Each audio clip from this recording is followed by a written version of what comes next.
Nadie mandaba más que Rafael Solís en el Poder Judicial, en donde hacía cumplir las órdenes de Daniel Ortega y Rosario Murillo.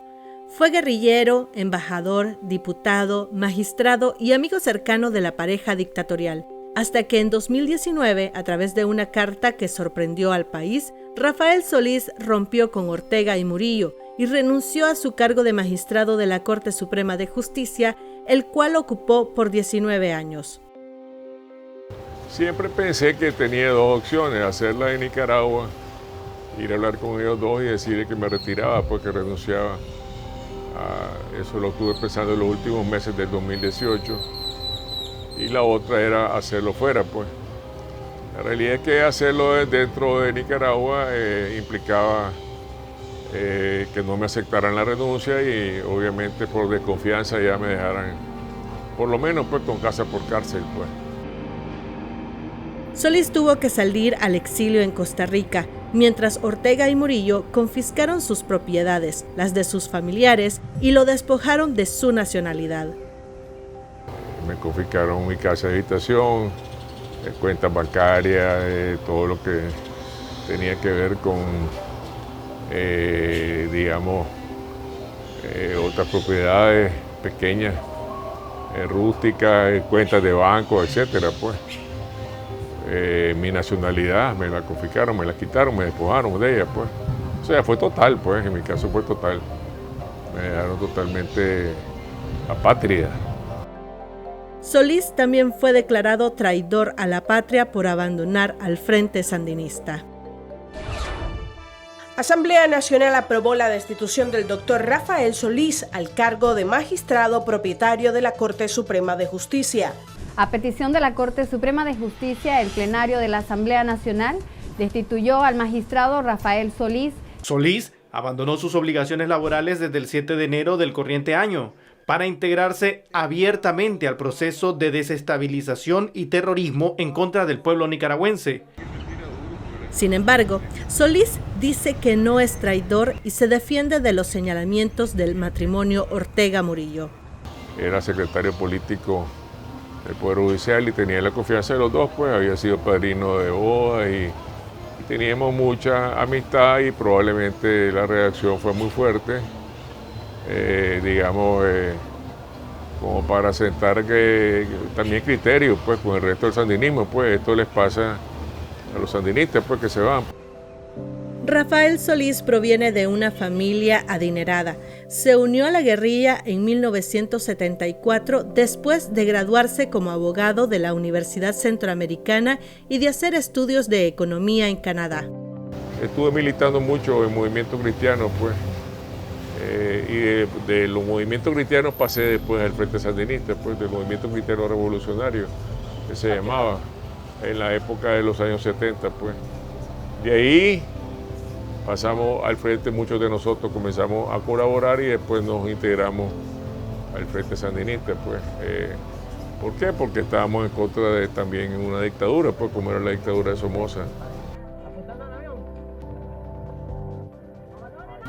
Estuve 5 años en la guerrilla, ingresé en 1974, comencé colaborando, estuve en actividades abiertas, pues. Después me tuve que ir clandestino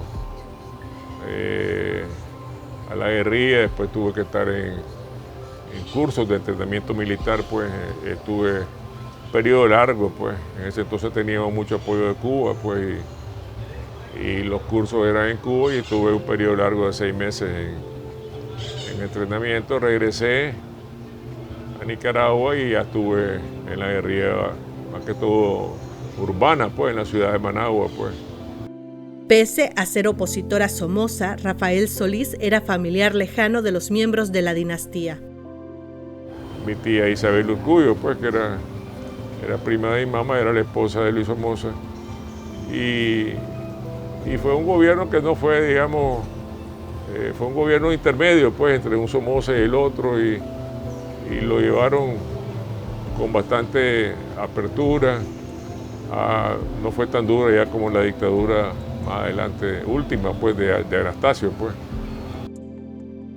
En 1977, Rafael Solís fue enviado a Costa Rica y en una ocasión, Humberto Ortega le pidió que fuera a recoger a su hermano Daniel al aeropuerto de San José. Ahí empezó su relación de amistad con él.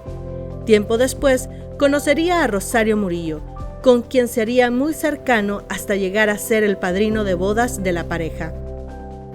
Sí, bueno, teníamos amistad los tres.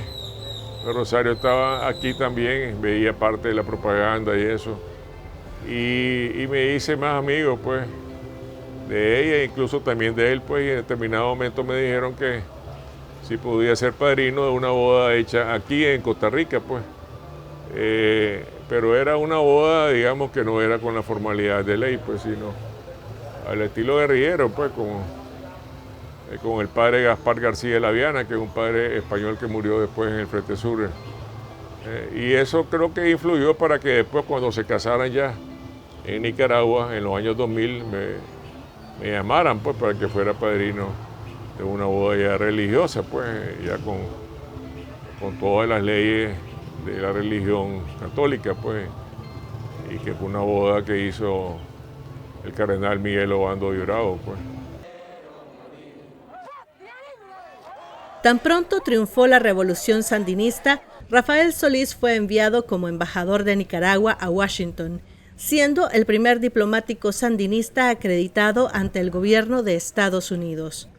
Cuando llegó a Estados Unidos, Solís todavía tenía vestimenta militar y tuvo que buscar apresuradamente un saco y corbata para presentarse ante el presidente Jimmy Carter. Estuvo un año como embajador y regresó a Nicaragua para ser secretario ejecutivo del Ejército Popular Sandinista. Después fue miembro del Consejo de Estado y diputado. Quedé de diputado suplente, pues, de Dora María Telle, pues, que era la número 2, pues. Y Carlos Núñez, que había trabajado conmigo, como que él era el presidente de la Asamblea, era el número 1. Solís fue uno de los redactores de la Constitución Política de 1987 y parte del equipo de asesores durante los acuerdos de paz en Zapoá. Cuando los sandinistas salieron del poder en 1990, Solís se retiró por un tiempo de la política. Fue una gran sorpresa, nadie esperaba la derrota del Frente, sinceramente. Yo creo que ni siquiera la UNO, pues, y doña Violeta esperaban que iban a ganar. Tras salir del gobierno, Rafael Solís se dedicó a la pesca en la costa Caribe Sur y regresó a la política para las elecciones de 1996 como candidato a diputado por el Movimiento Renovador Sandinista. Un año después regresó al Frente Sandinista y se convirtió en asesor de Daniel Ortega en el caso por abuso sexual contra Zoila América Ortega Murillo. También fue asesor en el pacto con Arnoldo Alemán. En agradecimiento, Daniel Ortega le ofreció ser magistrado de la Corte Suprema de Justicia en el año 2000. Lo primero que Solís dijo al ocupar su cargo fue que él llegaba a defender los intereses del Frente Sandinista. Solís fue magistrado durante 19 años y una de sus acciones más recordadas fue la sentencia que garantizó la reelección de Daniel Ortega en 2012. En el fondo uno siente que cometió errores en su vida y es cierto, hay que reconocerlo, pues, y creo que en esa ocasión te dije que tal vez, viendo retrospectivamente, abrir la puerta de una reelección, aunque solo era por un periodo cuando salió la sentencia de la Corte, permitió que después se prolongara, pues, en la reforma constitucional de la Asamblea de una manera indefinida, pues, como quedó en Nicaragua, la reelección ahora es indefinida. Y tal vez otros errores que se pudieron haber cometido en el hecho de subordinar, pues, tanto al Poder Judicial, a la égida del Poder Ejecutivo, pues, y de la Presidencia y la Vicepresidencia. Solís asegura que no pensó que Ortega fuera capaz de imponer la reelección indefinida por medio de una reforma constitucional. Uno no lo vio en el momento porque había una gran cantidad de países que tenían la reelección por un periodo, desde Estados Unidos, pues, hasta países europeos, pues, tenían tenían no solo un periodo, pues, sino la posibilidad de 2 y hasta 3 periodos en algunos lugares, pues. Solís se encargó de ilegalizar al Partido Liberal Independiente en 2016. Esta era la única casilla opositora que existía en ese momento. Su decisión le otorgó la personalidad jurídica de ese partido a Pedro Reyes, un allegado de Daniel Ortega. La decisión cuando el PLI iba a participar en las elecciones del 2016 fue que uno de los PLI, como eran tres los PLI que estaban con recursos en la Corte, se tomó alrededor de que participara uno de los tres partidos, pues que era tal vez el más cercano al gobierno, pues. El estallido de la crisis política en 2018 fue lo que hizo que Rafael Solís tomara la decisión de renunciar a su cargo de magistrado en enero de 2019. Hubo muchos jóvenes, digamos que fueron asesinados, hubo, digamos, muchos jóvenes torturados, hubo una represión que no guardó proporción, pues, con la magnitud de las manifestaciones que eran pacíficas, pues. A sus 70 años, Rafael Solís permanece en el exilio. Sus días como poderoso magistrado se acabaron, pero sigue ligado al ejercicio jurídico. He logrado conseguir asesorías legales en materia civil, sobre todo en materia fiscal. No pude incorporarme por mi edad. Fue un problema porque aquí el colegio de abogados no te incorpora si ya tenés edad de jubilación, pues. Yo tenía 66 años, pues. Entonces no logré incorporarme como abogado como para ejercerla. Entonces, pero sí tenía muchas amistades que son las que me han permitido elaborar dictámenes, hacer análisis, presentar asesoría. Tampoco ha abandonado la política, solo que ya no está del lado de sus viejos amigos. Creo que soy opositor y estoy haciendo labores de oposición desde mis trincheras aquí en Costa Rica. Rafael Solís teme que Daniel Ortega y Rosario Murillo puedan ordenar su ejecución estando en el exilio.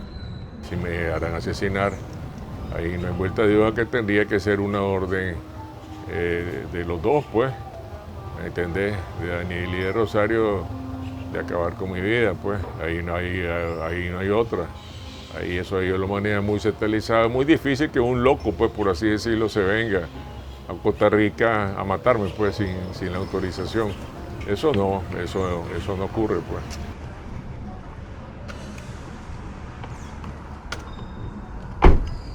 Sí me gustaría ser recordado como una persona que creyó en un socialismo democrático. Realmente pensamos que ese era el proyecto como lo tienen otros países, pues, con elecciones, con cambio de gobierno, como puede existir en Chile o aún en Brasil, etc. Y al final terminó en esto, pues, en una dictadura, pues. Ya no es socialismo democrático lo que es en Nicaragua, pues ahora ya es una dictadura de carácter dinástica, pues ya esos ideales de justicia social, de tratar de buscar una igualdad más entre los pobres y los ricos, y de justicia y trabajo para todo el mundo, ya eso ya pasó a la historia, pues.